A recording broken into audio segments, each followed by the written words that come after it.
Um feliz sábado. Que a graça de Jesus, o amor de Deus o Pai e a comunhão do Espírito Santo permaneçam com todos nós. É um privilégio para mim estar aqui, falando para pessoas especiais, em nome do Senhor, mas também estou muito feliz porque estou vendo algumas pessoas aqui muito queridas, que eu já não via há um bom tempo, né? E que hoje estão aqui com a gente. Eu tenho o meu amigo aqui, Marcos, e seu filho, vieram lá do Colorado, e estão passando alguns dias aqui. Fiquei feliz de ver o Luciano. Cadê o Luciano? Aqui, Luciano. E sua família aqui. Luciano, ele é membro honorário da Underway, né? Então, eu tinha que fazer o Bruno tem que fazer um contrato com ele para ele ficar pelo menos 6 meses aqui e 6 meses no Brasil. Aí fica assim, né? Veio o Thales aqui de volta também. E é muito feliz ter todos vocês aqui. Sejam muito bem-vindos à Casa de Deus. E ter vocês aqui, né? Eu espero que os hitters cumpram o seu trabalho e, se não conseguirem, que o Espírito Santo aqueça todos nós, tá bom? E eu sei que vai fazer isso a palavra do Senhor. Nós estamos hoje encerrando a série E Recebereis Poder, como vocês podem ver na tela aqui atrás. É uma série que tem focado no livro de Atos dos Apóstolos e nas ações do Espírito Santo no livro Atos dos Apóstolos. E nós tivemos aqui o primeiro tema dessa série, que foi a promessa. Em seguida tivemos o poder, o Pentecostes, a mesa, semana passada a cura, e hoje é o último tema, onde falaremos sobre a missão. Então, convido você nesse momento a pegar a sua Bíblia, abrir sua Bíblia no livro de Atos, capítulo 9, Atos, capítulo 9, esse vai ser o texto que nós vamos estudar hoje, e eu quero ler primeiro o texto na Bíblia, e em seguida eu colocarei alguns principais versículos na tela para que a gente possa acompanhar juntos. Atos dos Apóstolos, capítulo 9. Ok. Atos dos Apóstolos, capítulo 9. Convido você a abrir a sua Bíblia agora comigo e orar a Deus, tá bom? Vamos fechar os olhos? Vamos orar. Senhor Deus, a Tua palavra está aberta e nós queremos ouvir a Tua voz. Queremos pedir que o Espírito Santo esteja conosco neste lugar, não somente para aquecer os nossos corações, mas trazer uma mensagem de propósito para a nossa vida. E assim como nós vamos ver aqui o chamado de um homem, que não era nada antes de te conhecer, mas após te conhecer, se tornou um grande instrumento em tuas mãos. Que hoje também o Senhor possa nos lembrar que o Senhor pode nos usar para uma grande obra em tua causa. Nos usa, nos abençoa e nos ilumina. É a nossa oração, em nome de Jesus. Amém. Atos, capítulo 9. Leia comigo a partir do versículo 1, o texto bíblico, que diz assim: Saulo, respirando ainda ameaças e morte contra os discípulos do Senhor, dirigiu-se ao sumo sacerdote e lhe pediu cartas para as sinagogas de Damasco, a fim de que, caso achasse alguns que eram do caminho, assim homens como mulheres, os levasse presos para Jerusalém. Seguindo ele estrada fora, ao aproximar-se de Damasco, subitamente, uma luz do céu brilhou ao seu redor. E caindo por terra, ele ouviu uma voz que lhe dizia: Saulo, Saulo, por que me persegues? E ele perguntou: Quem és tu, Senhor? E a resposta foi: Eu sou Jesus, a quem tu persegues. Mas levanta-te, entra na cidade, onde te dirão o que te convém fazer. Os seus companheiros de viagem pararam emudecidos, ouvindo a voz e não vendo contudo ninguém. Então se levantou Saulo da terra e, abrindo os olhos, nada podia ver. E guiando-o pela mão, levaram-no para Damasco. E ele esteve ali 3 dias sem ver, durante os quais esse dia não comeu e não bebeu nada. Até aí. Deixa a Bíblia aberta que a gente vai continuar essa história. Essa é a história de Saulo de Tarso. Vamos relembrar um pouquinho quem era este homem antes desse encontro crucial de sua vida com Cristo Jesus. Saulo era um homem militar, educado aos pés dos melhores professores judeus de sua época. Ele foi educado aos pés de Gamaliel. Saulo era um oficial de alta graduação, ele era um homem inteligente, fiel, culto, bem respeitado, de uma posição muito bem elevada entre os seus.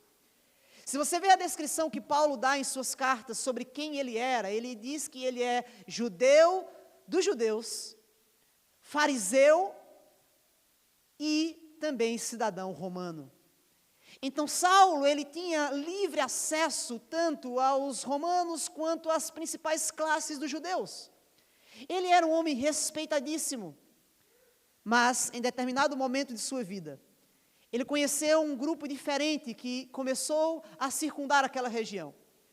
Eles se chamavam cristãos, seguidores de um homem chamado Jesus Cristo, pequenos cristos, que diziam que aquele homem que eles acreditavam ser o Messias havia ressuscitado e após ser ressuscitado havia dado para eles uma missão de pregar um evangelho chamado o Evangelho do Reino de Deus. E aquilo era estranho para Saulo, aquilo era novo para Saulo. E todas as vezes que nós encontramos algo novo, amigos, há algumas reações. Quando nós enfrentamos algo novo, a primeira reação é medo, temor. E algumas pessoas podem ter medo do que é novo. Eu me lembro que eu vi uns vídeos algumas semanas atrás na internet, eu não sei se você já viu esses vídeos, alguns Uber, que são carros Tesla, né, elétricos, e que eles dirigem sem motorista. Quem aqui já viu alguns vídeos como esse? Você já viu esses vídeos, né? E esse vídeo mostrava um senhorzinho, né, já de idade, entrando nesses carros sem motorista, e o carro começava a dirigir e ele ficava desesperado, porque o filho levou ele para lá, ele não contou para o pai como era que funcionava. Quando o filho entrou com o pai dentro do carro, o carro começou sozinho, o volante se mexia sozinho para a direita e para a esquerda, e o pai começa a entrar em desespero dentro do carro, dizendo, vai bater, né? Porque é novo, e o que é novo, às vezes causa temor, às vezes causa medo. Outra reação, quando você enfrenta o que é novo, é você rir do novo, você caçoar, você achar engraçado, e você não acreditar naquilo que é novo. Ainda hoje existem pessoas que não acreditam que o homem foi para a lua, porque para eles é algo impossível, inacreditável. Mas existe uma forma diferente de você enfrentar o que é novo. Você pode combater o que é novo. Você pode brigar, você pode lutar, você pode perseguir aquilo que é diferente. E esse foi o caminho escolhido por Saulo. Saulo não iria fugir, Saulo não iria caçoar, Saulo não ia ter medo porque ele era um homem militar de alta posição, por isso Saulo decide combater. E a Bíblia diz agora que Saulo, ele decide perseguir os cristãos. Ele pega cartas dos altos oficiais judeus para perseguir e, se possível for, prender os cristãos e levá-los para Jerusalém. Saulo se torna, assim, um dos maiores perseguidores do povo de Deus em sua época. Mas o texto que nós acabamos aqui de ler em Atos 9 não foi o primeiro encontro de Saulo com Deus ou com Jesus Cristo.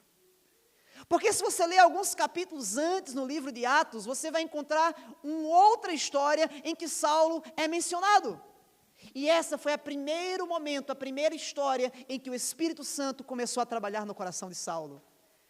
A Bíblia diz que um homem chamado Estevão, um dos 7 diáconos da igreja cristã, pregava com veemência acerca do reino de Deus e do Jesus Cristo, que havia sido crucificado, morto, mas que estava ressuscitado. Estevão pregava com eloquência, Estevão pregava com avidez, e a Bíblia diz que os homens prenderam Estevão e decidiram então apedrejar Estevão, e Estevão havia se tornado o primeiro mártir de Cristo. Mas há um detalhe interessante na história de Atos capítulo 7, do apedrejamento de Estevão, porque diz que enquanto Estevão estava sendo apedrejado, aos pés de um homem chamado Saulo, foram colocadas as suas vestes. E naquele momento, amigos, as vestes ensanguentadas de Estevão era a primeira vez em que Saulo ouvia a voz do Espírito Santo falando com ele. Porque Saulo, naquele momento, ele sentia que aquele homem era inocente de algum momento. O Espírito Santo dizia para Saulo: olha para este homem, ele é fiel a Deus, ele é sincero, ele é um seguidor meu.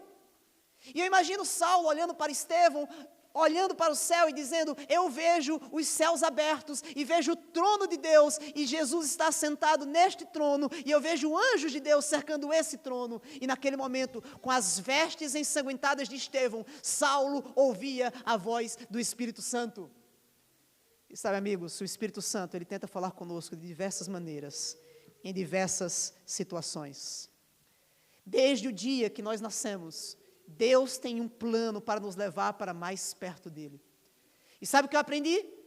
Os planos de Deus são sempre maiores do que os meus planos. Saulo, ele tinha um plano para a sua vida.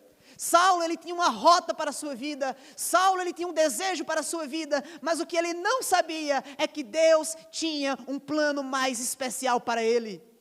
Ei, escuta o que eu vou dizer hoje. Deus tem um plano especial para a tua vida.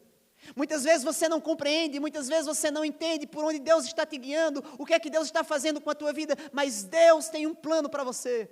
E o plano de Deus sempre vai ser maior e melhor do que o que você pensa. Desde o momento que você nasceu, o Espírito Santo tenta falar com você. E naquele momento o Espírito Santo tentava falar com Saulo. Estevão é apedrejado em sua frente, ele morre na sua frente, mas ele continua decidindo combater a verdade. E ele sai para perseguir os cristãos. E ali no caminho de Damasco, nós acabamos de ler a história, uma luz forte do céu vem, e Saulo cai por terra. Quando a gente é criança, a gente ouve dizer que Saulo caiu do cavalo, né? Tem até a música do Daniel Lidick, né? Lá se vai Saulo em seu cavalo, né?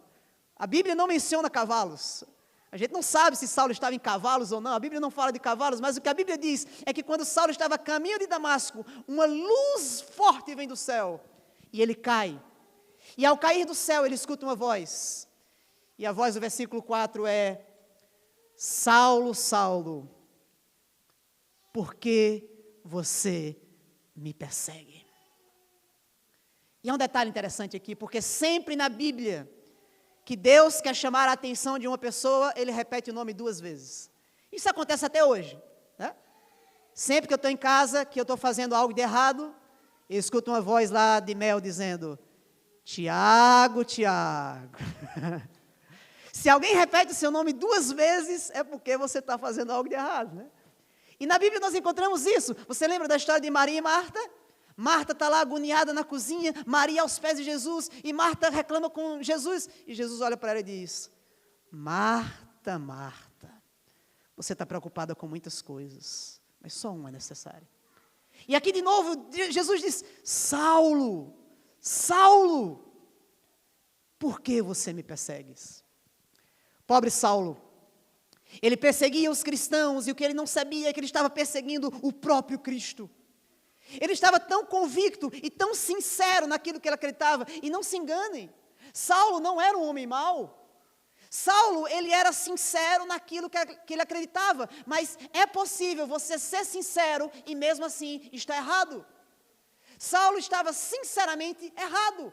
Ele acreditava que ele estava fazendo a vontade de Deus. Ele acreditava que ele estava fazendo o que Deus queria. Mas com a sua sinceridade, ele estava perseguindo o próprio Deus.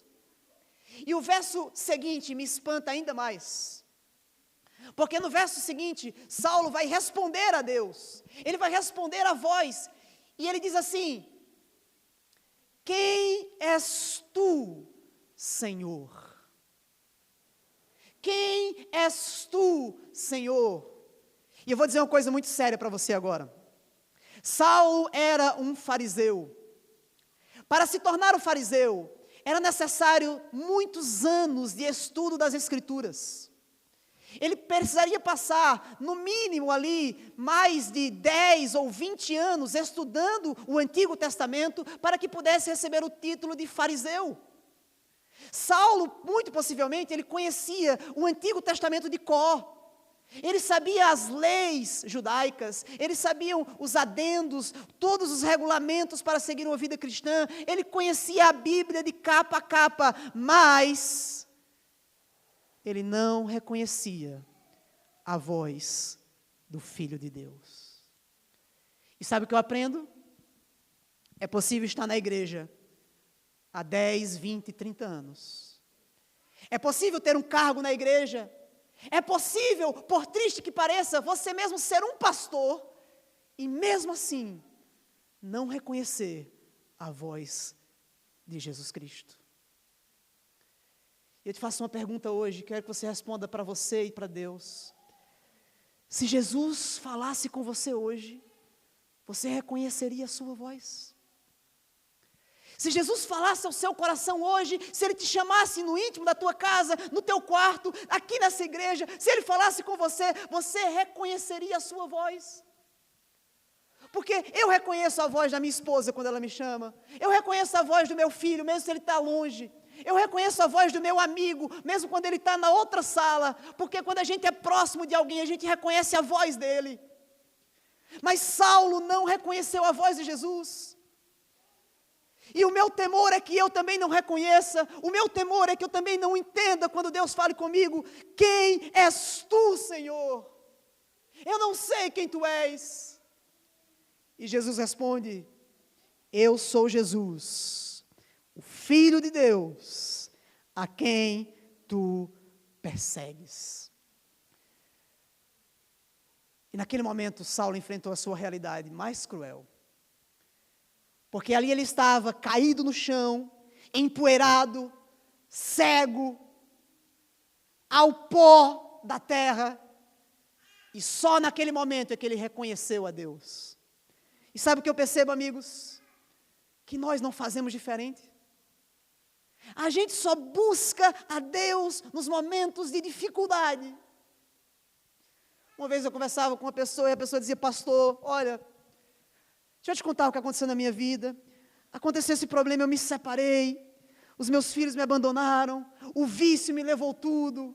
Pastor, eu não sei mais o que fazer, eu só tenho agora uma solução, só Deus pode me salvar. Por que é que a gente só busca a Deus quando perde tudo? Por que a gente só busca a Deus de forma mais sincera quando vem uma doença? Por que a gente só procura a Deus de forma mais sincera quando vem uma tragédia na nossa vida? Por que a gente não busca Ele nos momentos bons, mas só nos momentos maus? Não deixe vir a tragédia em sua vida para que você busque a Deus. Mas há um ditado, né?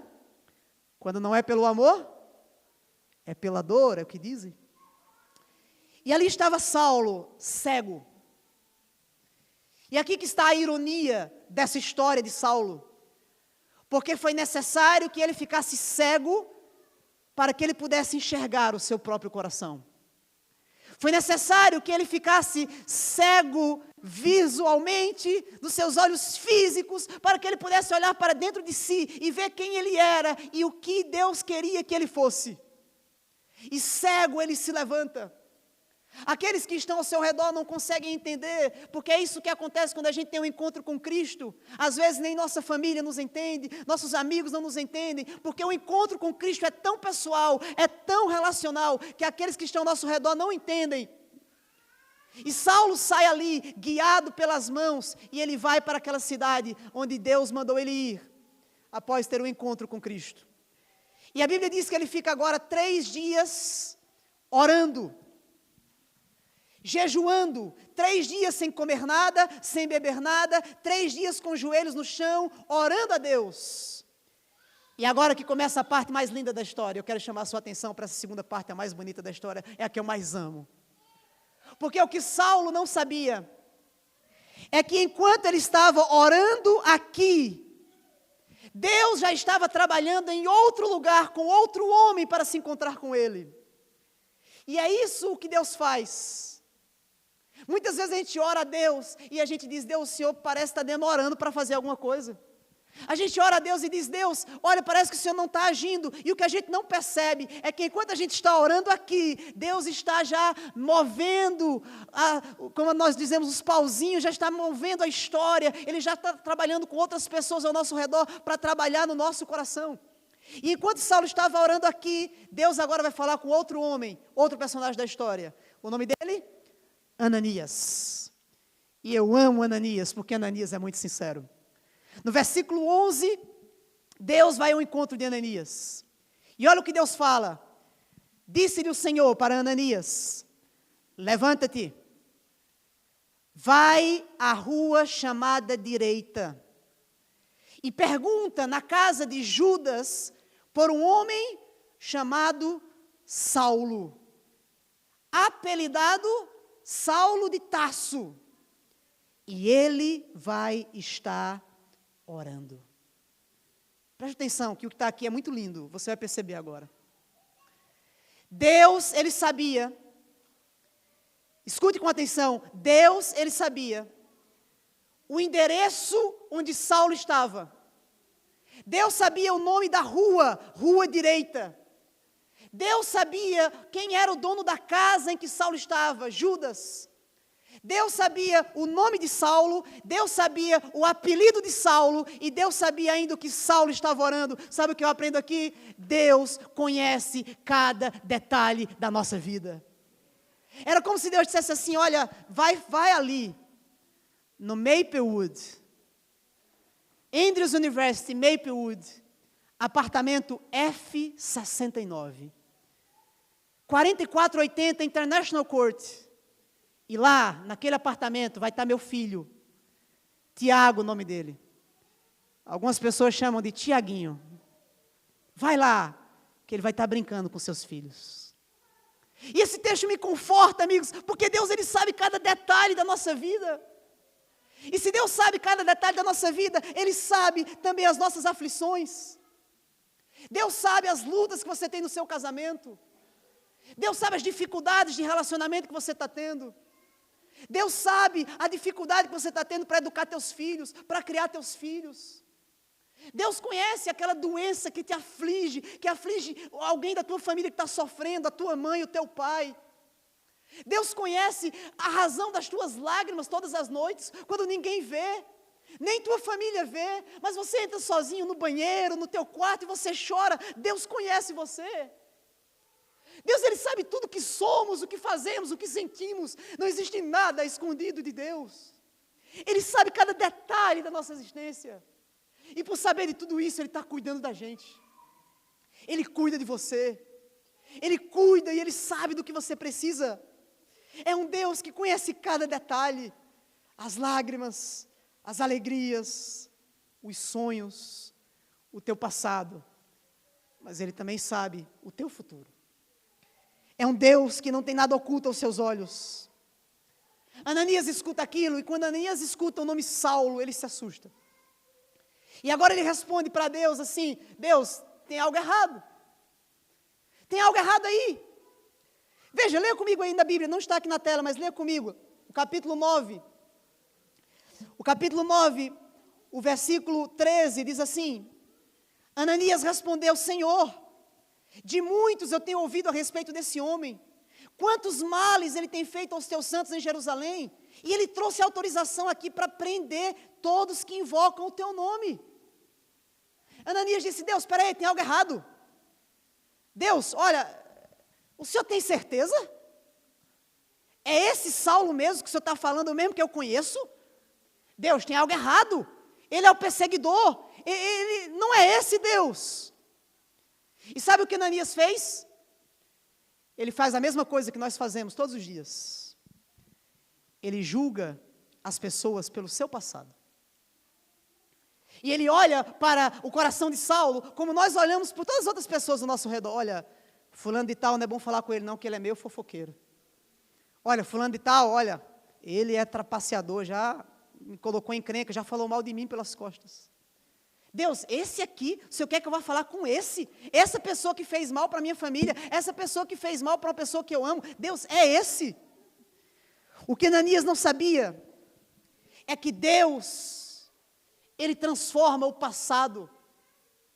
E agora Deus olha para Ananias e Deus diz: vai, Ananias, porque este é para mim um vaso escolhido para levar o meu nome perante os gentios e os filhos de Israel.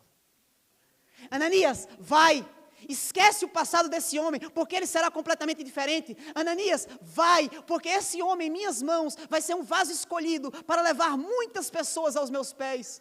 Ananias, não tem medo, vai. E sabe o que eu aprendo com esse texto, amigos? Não importa em nenhum momento para Deus as coisas más que você fez no passado, uma vez que você se entrega completamente em suas mãos. Porque Deus, Ele é especialista em transformar vidas. Deus é especialista em transformar pessoas para ser usadas por Ele. E se Deus usou um criminoso e adúltero como Davi para ser um homem como segundo o seu coração, se Deus usou um homem como Saulo, que perseguiu o seu povo, Deus pode usar você e a mim. Não há limites para a graça de Deus, não há limites para a transformação que Deus pode fazer em nossa vida, e Deus pode nos usar. Precisamos aprender a olhar o ser humano do jeito que Deus olha. E quando Deus olha para nós, sabe o que Deus vê? Instrumentos, vasos escolhidos para pregar o seu nome para os gentios, os reis e as pessoas que estão lá fora. Você conhece o fim dessa história? Ananias vai até a casa de Saulo. Chegando à casa de Judas, onde Saulo estava, Ananias, ele fala para ele e diz: Deus falou comigo do mesmo jeito que falou com você. E Deus me pediu para vir aqui, para que você fosse curado e para que você fosse batizado. E Ananias coloca as suas mãos nos olhos de Saulo, e a Bíblia diz que como que escamas caem de seus olhos, o que estava lhe impedindo de ver, e ele volta a ver. E o texto bíblico diz que imediatamente lhe caíram dos olhos umas escamas, e voltando a ver, ele se levantou. E ele foi o quê? Batizado. E ali começa uma das maiores histórias do Novo Testamento. Porque naquele momento, Saulo de Tarso, o perseguidor, o cruel, o injusto, aquele homem que era temido pelo povo de Deus, ele se transforma em Paulo, o apóstolo de Cristo. E sabe essa Bíblia que você está segurando aí? Essa Bíblia que você tem no seu celular, que você está segurando em tuas mãos? Metade do Novo Testamento foi escrito por esse homem. Metade do Novo Testamento foi escrito por esse homem transformado por Deus. Porque um dia ele teve um encontro com Cristo, e quando se há um encontro com Cristo, a vida é transformada. O texto bíblico diz agora que Saulo, ele se transforma um dos maiores apóstolos que Cristo já teve nessa terra. Ele começa a pregar, a viajar, a fundar igrejas, a batizar muitas pessoas. E ele se tornou um grande homem de Deus ali no futuro. Mas algo ainda o perturbava. Paulo diz que ele tinha um espinho na carne. Alguns teólogos, eles tentam entender o que significa esse espinho na carne. Alguns dizem que era um defeito físico que Saulo tinha. Alguns dizem que era talvez um pecado que o perseguia. Mas alguns teólogos dizem que possivelmente ainda era consequência da visão e que ele tinha problemas nos seus olhos. Porque em algumas cartas ele não escrevia, ele dizia: eu assino com letras grandes. E alguns dizem que Saulo ainda tinha resquícios daquele encontro com Cristo e ele tinha dificuldades de ver. E a Bíblia diz que por 3 vezes ele orava a Deus e dizendo: Deus, tira isso de mim. Deus, tira isso de mim. Deus, tira isso de mim. E depois de orar por 3 vezes, ele escutou uma voz do céu dizendo: a minha graça te basta, porque o meu poder se aperfeiçoa na fraqueza. Porque um homem com a visão parcial com Deus é muito mais poderoso do que qualquer homem ou mulher com a visão perfeita sem Deus. Paulo, você vai ter esse espinho até você morrer. Paulo, você vai ter essa dificuldade por muito tempo ainda, mas Paulo se alegra, porque a minha graça te basta. E sabe o que eu aprendi, amigos, para encerrar a minha mensagem hoje com vocês? A graça de Deus é suficiente na nossa vida. A graça de Deus é suficiente para você. A graça de Deus é suficiente para mim. E muitas vezes a gente luta em Deus, em oração, porque a gente quer ter muitas outras coisas. A gente quer ter um emprego melhor, a gente quer ter uma casa melhor, a gente quer ter um carro melhor, a gente quer terminar a nossa graduação, ter o nosso diploma na mão, e vem as dificuldades, a gente não consegue naquele momento. E todas essas são coisas boas, a gente tem que perseguir, mas não podemos esquecer que a graça de Deus nos basta. E meu desejo para você é que você tenha a graça de Deus em sua vida hoje.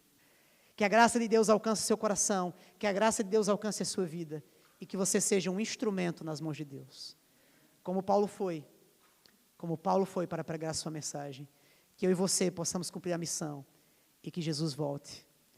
E quando Ele voltar nas nuvens dos céus, quando Ele rasgar os céus do Michigan, se você estiver aqui ou em outro lugar onde você estiver, quando Ele rasgar as nuvens dos céus e Ele disser o teu nome, você não vai perguntar como Saulo, quem és tu, Senhor? Não, porque você já o conhece e você vai dizer, eis-me aqui, Senhor, me leva para morar contigo por toda a eternidade. Quantos querem dizer isso para Deus hoje? Feche seus olhos, vamos falar com Deus. Senhor, obrigado, porque a Tua graça nos basta. Obrigado, porque o livro de Atos nos ensina que qualquer pessoa pode ser usada por Ti. O livro de Atos nos ensina que até mesmo as piores pessoas podem ser usadas por Ti. E hoje a gente aprendeu que se o Senhor pode transformar a vida de Saulo, o Senhor também pode transformar a nossa vida. Então, Deus, por favor, fala ao nosso coração. Se encontra conosco como se encontrasse com Saulo, mas Deus, por favor, nos ajuda a reconhecer a Tua voz. Nos ajuda a seguir o Teu caminho e ser os Teus instrumentos, a sermos vasos escolhidos em Tuas mãos. Nos usa para a Tua graça, abençoe nossa igreja, que possamos cumprir a Tua missão. É a nossa oração, em nome de Cristo Jesus. Amém. Que Deus te abençoe.